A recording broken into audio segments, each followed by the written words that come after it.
the best academy. Hi friends, welcome to Harish academy. ఈరోజు వార్తలు నిలిచిన జాతీయ, అంతర్జాతీయ, రాష్ట్రీయ అంశాల గురించి, వార్తలు నిలిచిన వ్యక్తులు, అవార్డులు, పుస్తకాలు, మరి క్రీడా సంబంధిత సమాచారం, ఒక్కొక్క అంశాన్ని వివరంగా తెలుసుకుందాం. ఈరోజు ఫస్ట్ టాపిక్ వచ్చేసి అభ్యర్థులు తరచూ రెగ్యులర్గా రిపీటెడ్గా వార్తలు నిలుస్తున్న అంశాలపైన ప్రత్యేక శ్రద్ధను చూపండి. లాస్ట్ 6 months ఆర్ 1 yearలో మనము ఏ టాపిక్స్ని అయితే ఎక్కువసార్లు వార్తలు చూస్తున్నామో, వీటికి సంబంధించి అయితే ఎక్కువగా వార్తలు చూస్తున్నామో వాటిపైన ప్రత్యేక శ్రద్ధను చూపండి. అలాంటి టాపిక్స్లో ఒక టాపిక్ ఇక్కడ వార్తలు నిలిచిన ప్రాంతాలు. ఇక్కడ మనం అబ్జర్వ్ చేస్తే ఆ ప్రాంతాల విషయానికి వస్తే విపత్తు సంబంధిత అంశంతో వార్తలు నిలిచిన లేదా వివాదాస్పదమై వార్తలు నిలిచిన ఎగ్జామినేషన్ పాయింట్ ఆఫ్ వ్యూలో అడగవచ్చు అది ఎక్కడ ఉంది అని చెప్పేసేసి.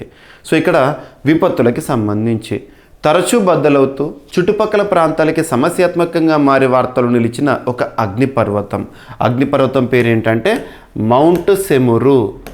సో మౌంట్ సెమురు ఇటీవల వార్తలు నిలిచిన మౌంట్ సెమురు వాల్కెనో అగ్నిపర్వతం ఎక్కడ ఉంది అంటారు.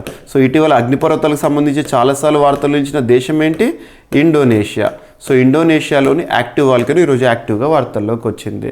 సో గుర్తుపెట్టుకోండి, తరచూ బద్దలవుతూ చుట్టుపక్కల ప్రాంతాలకి సమస్యాత్మకంగా మారే వార్తలు నిలిచిన అగ్నిపర్వతం మౌంట్ సెమురు ఇండోనేషియాలో ఉంది. ఇక ఇండోనేషియా విషయానికి వస్తే Pacific ring of fire oceanic ప్రాంతంలో ఉంది. అక్కడ ఎక్కువగా మనం వాల్కెనోస్ని కానివ్వండి లేదా సునామీ సంబంధిత అంశాలు కానీ ఎర్త్ క్వేక్స్ రిలేటెడ్గా న్యూస్ని కానీ చూస్తూ ఉంటాము. ఓకేనా? సో గుర్తుపెట్టుకోండి మౌంట్ సెమురు.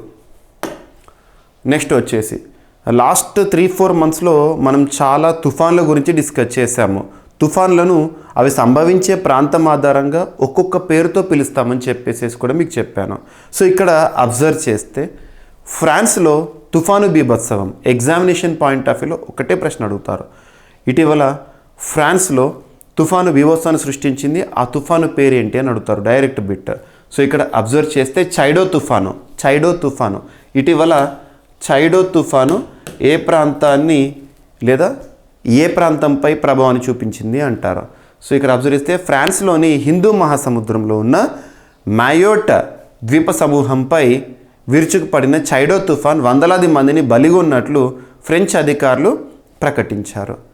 తుఫాన్ బీభత్సవానికి అనేక పట్టణాలు ధ్వంసమయ్యాయని, దాదాపు 1000 మంది వరకు మరణించి ఉండొచ్చని చెప్తున్నారు. సో చైడో తుఫాన్ ఏ ప్రాంతం పైన అని అడుగుతారు. సో గుర్తుపెట్టుకోండి ఇండియన్ ఓషనిక్ ప్రాంతంలో. ఓకేనా?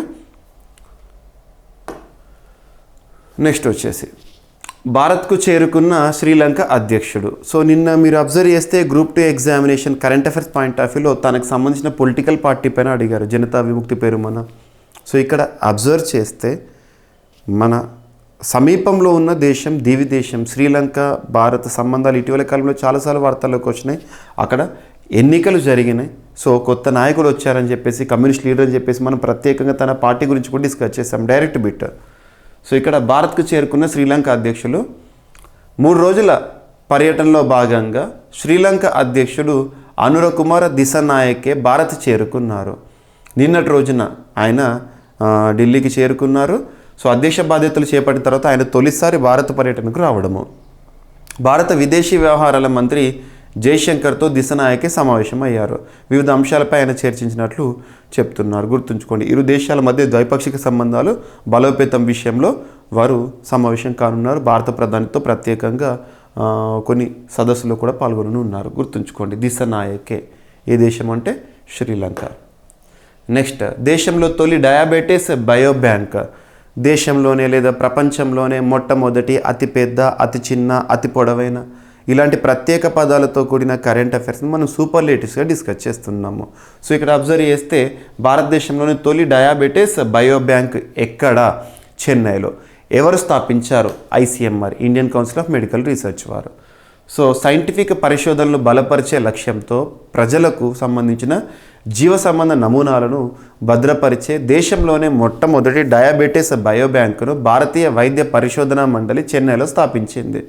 మద్రాస్ డయాబెటీస్ రీసెర్చ్ ఫౌండేషన్ సంయుక్త ఆధ్వర్యంలో ఈ బయోబ్యాంక్ ఏర్పడిందంట. బయో స్పెసిమెన్ల సేకరణ, ప్రాసెస్ చేయడము, భద్రపరచడము, పంపిణీ చేయడము ఈ బయోబ్యాంక్ లక్ష్యాలు. సో ICMR అనుమతితో శాస్త్రీయ పరిశోధనలకు ఈ బయోబ్యాంకు తోడ్పాటుని ఇస్తుంది. డయాబెటీస్ వచ్చేందుకు కారణాలు, డయాబెటీస్లో భారతీయ రకాలకు చెందిన తేడాలు, సంబంధిత రుగ్మతలు బయోబ్యాంక్ సాయంతో ఆధునిక పరిశోధనలు జరుగుతాయని చెప్పేసి ఐసీఎంఆర్ చెప్తోంది. Next rankings. So taste atlas అని చెప్పేసి మనము ప్రపంచంలో ఆహార పదార్థాలకు ర్యాంకింగ్స్ విషయాలను డిస్కస్ చేస్తున్నాం. సో ఇక్కడ టేస్ట్ అట్లాస్ అనే సంస్థ ఇటీవల వరల్డ్స్ టాప్ ఫుడ్ సిటీస్ ర్యాంకింగ్స్ని రిలీజ్ చేసింది. అందులో ప్రపంచంలో 5వ స్థానంలో ముంబై వార్తల్లోకి వచ్చింది. సో ఇక్కడ అబ్జర్వ్ చేస్తే ఫస్ట్ పొజిషన్ టేస్ట్ అట్లాస్ వారికి సంబంధించి నాపిల్స్ ఇటలీ. సో దేనికి సంబంధించి అంటే పిజ్జాకి సంబంధించి పిజ్జా మొదటి స్థానంలో, ఇటలీకి సంబంధించిన నాపిల్స్ ప్రాంతంలోకి సంబంధించి. అండ్ సెకండ్ మిలాన్ ఇటలీకి సంబంధించి, Italy is famous for food. So risotto అల్లా, ఓకేనా. నెక్స్ట్ వచ్చేసి థర్డ్ బొలోగ్నా ఇటలీకి సంబంధించి. సో వారికి సంబంధించి ఒక ఆహార పదార్థం. ఇక మన భారతదేశం విషయానికి వస్తే 5th పొజిషన్లో ఉంది. మన భారతదేశానికి సంబంధించి ఫినాన్షియల్ క్యాపిటల్ అంటాము, ఎకనామికల్ క్యాపిటల్ అంటాము ముంబై. ముంబై అనగానే మనకు వడపావ్ గుర్తొస్తుంది. So taste atlas rankings.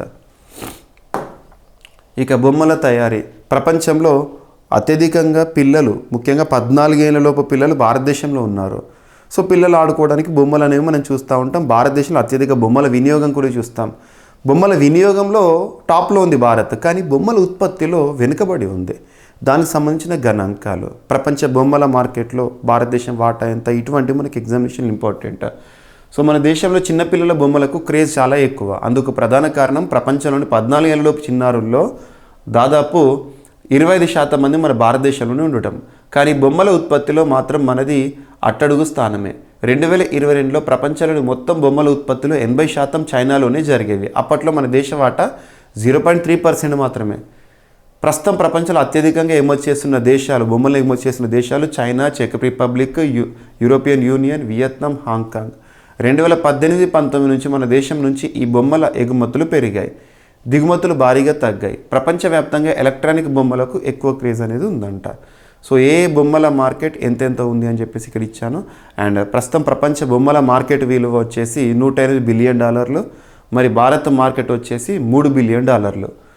And $304 మిలియన్ల 2018-19లో మన దేశ దిగుమతుల విలువ గుర్తుపెట్టుకోండి. సో ఆధారం ఎవరి సోర్సెస్ అంటే గ్లోబల్ ట్రేడ్ రీసెర్చ్ ఇనిషియేటివ్ వారికి సంబంధించిన అఫీషియల్ స్టాట్స్ ఇవి.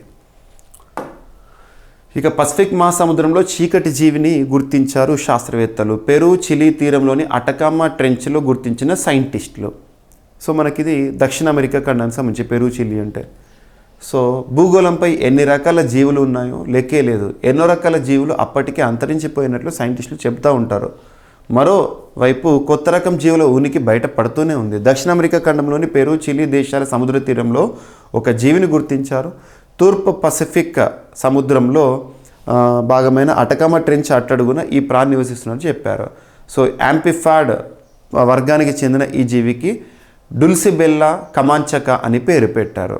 కమాంచకా అంటే స్థానిక భాషలో చీకటి అని అర్థం. గుర్తుంచుకోండి, ఈ జీవి మాంసాహారి.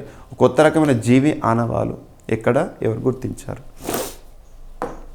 ఇంకా నెక్స్ట్ వచ్చేసేసి సదస్సులు, ఒక చిన్న ఎగ్జిబిషన్ అనుకోండి.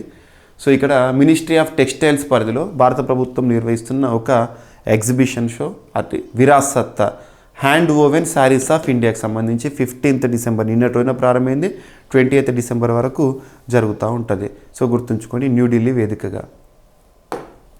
నెక్స్ట్ తెలంగాణ రాష్ట్రానికి సంబంధించి ధరణి పోర్టల్ గురించి మనం చూస్తూనే ఉన్నాము. గత తెలంగాణ రాష్ట్ర ప్రభుత్వం తీసుకొచ్చింది. సో ప్రస్తుతంలో మార్పులు కూడా చేస్తుంది ప్రస్తుత ప్రభుత్వము. ఇక రానున్న రోజుల్లో ధరణి కాస్త భూమాతగా మారబోతుందంట. సో ధరణి పేరు మార్పు అనే అంశం వార్తల్లోకి వచ్చింది. ఇటీవల కాలంలో ధరణి నిర్వహణ బాధ్యతలను ఏ విదేశీ సంస్థ నుండి ఏ సంస్థకి ఇచ్చారు, ఇటువంటివి కూడా అడుగుతారు ఎగ్జామినేషన్ పాయింట్ ఆఫ్ వ్యూలో. సో సాగు భూముల రిజిస్ట్రేషన్లు, మ్యూటేషన్ల సేవల పోర్టల్ ధరణి పేరును భూమాతగా మార్చేందుకు ప్రభుత్వం నిర్ణయం తీసుకుంది.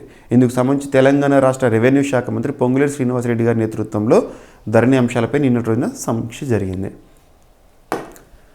సో స్పోర్ట్స్కి సంబంధించి ముస్తాక్ అలీ టోర్నీలో విజేతగా ముంబై, ఫైనల్లో మధ్యప్రదేశ్పై ఘన విజయం. సో సయ్యద్ ముస్తాక్ అలీ టోర్నీ ఏ క్రీడకు సంబంధించింది, ఇటువంటి అడుగుతారు. సో మనకి క్రికెట్కి సంబంధించి సయ్యద్ ముస్తాక్ అలీ T20 టోర్నీలో ముంబై విజేతగా నిలిచింది. నిన్నటి రోజున బెంగళూరు వేదిక జరిగిన ఫైనల్లో మధ్యప్రదేశ్పై ఘన విజయాన్ని సాధించడం జరిగింది. గుర్తుపెట్టుకోండి. ఇక ప్రముఖ తబలా విద్వాంసులు పద్మ పురస్కార గ్రహీత జాకిర్ హుస్సేన్ గారు మరణిస్తూ వార్తల్లోకి వచ్చారు. సో ప్రఖ్యాత తబలా విద్వాంసులు జాకిర్ హుస్సేన్ కన్నుమూశారు. అమెరికాలో ఉన్న ఆయన శాన్ ఫ్రాన్సిస్కోలోని ఆసుపత్రిలో చికిత్స పొందుతూ తుదిశ్వాస విడిచారు. హృదయ సంబంధిత సమస్యలతో ఆయన మృతి చెందినట్లు చెప్తున్నారు. జాకిర్ హుస్సేన్ 1951 మార్చి 9న ముంబైలో జన్మించారు. 2023లో ఆయన కేంద్ర ప్రభుత్వం పద్మవిభూషణ్తో సత్కరించింది. 2002లో పద్మభూషణ్, 1988లో పద్మశ్రీ, 2009లో గ్రామీ పురస్కారము, 1990లో సంగీత నాటక అకాడమీ వివిధ పురస్కారాలు అందుకున్న ప్రముఖ సంగీత విద్వాంసుడు. గుర్తుంచుకోండి, తబలా విద్వాంసుడు. ఇక టైమ్స్ పర్సన్ ఆఫ్ ద ఇయర్గా ఇటీవల కవర్ పేజ్ పైన ట్రంప్ గారిని చూసాం, అమెరికా కాబోయే కొత్త అధ్యక్షులు. ఇక remaining Time's athlete and CEO of the ఇయర్గా ఎవరెవరు నిలిచారు. సో ఇక్కడ టైమ్స్ అథ్లెట్ ఆఫ్ ద ఇయర్గా కేట్లిన్ ఎలిజబెత్ క్లార్క్, అమెరికాకి సంబంధించి basketball player. And Time's CEO of the ఇయర్గా లీసా సు, అమెరికాకి సంబంధించి CEO of advanced micro devices సంబంధించిన సంస్థకి సంబంధించిన వ్యక్తి. గుర్తుపెట్టుకోండి. సో ఇవి ఫ్రెండ్స్ ఈరోజు వార్తల్లో నిలిచిన విషయాలు. ఒకసారి ర్యాపిడ్గా చూస్తే, తరచూ బద్దలవుతూ చుట్టుపక్కల ప్రాంతాలకి సమస్యాత్మకంగా మారి వార్తలు నిలిచిన మౌంట్ సెమురు అగ్నిపర్వతం ఇండోనేషియా. సో ఫ్రాన్స్లో చైడో తుఫాన్ బీభత్సవం. సో భారత్కు చేరుకున్న శ్రీలంక అధ్యక్షుడు దిశనాయకే. దేశంలో తొలి డయాబెటీస్ బయోబ్యాంకు చెన్నైలో ICMR వారి స్థాపన. So taste atlas, so taste rankings. So బొమ్మల ప్రపంచం, బొమ్మల మార్కెట్ ఎలా ఉంది అని చెప్పేసి పసిఫిక్ మహాసముద్రంలో చీకటి జీవిని గుర్తించారు శాస్త్రవేత్తలు. సో విరాసత్ అనే ఒక ఎగ్జిబిషన్. సో ధరణి ఇక మీదట భూమాతగా అమల్లోకి రానుంది. సయ్యద్ ముస్తాక్ అలీ T20 టోర్నీ విజేతగా ముంబై. సో ప్రముఖ తబలా విద్వాంసులు జాకిర్ హుస్సేన్ గారు మరణిస్తూ వార్తల్లోకి వచ్చారు. So times athlete and CEO of the year. So ఇవి ఫ్రెండ్స్ ఈరోజు వార్తలు నిలిచిన అంశాలు. మిస్లేనియస్ అంశాలను మిగిలిపోతే రేపటి క్లాస్లో జోడించి మరొకసారి నేర్చుకుందాం. రేపు కలుద్దాం. Thank you.